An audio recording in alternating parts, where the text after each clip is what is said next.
wakati wa kusikia kutoka kwako. Ninaomba roho na nafsi ya kila mmoja aliye hapa siku ya leo. Mungu umeiandaa siku ya leo, inapokelea neno lako na unataka tukufahamu zaidi ya tunavyokufahamu siku ya leo.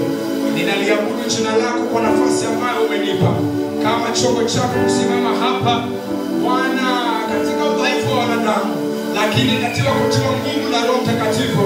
Ninajua uko pamoja nami na tunaenda kunena neno lako hapa kwa jina la Mfalme Yesu tunaomba na kuamini. Amen. Pigia Yesu makofi.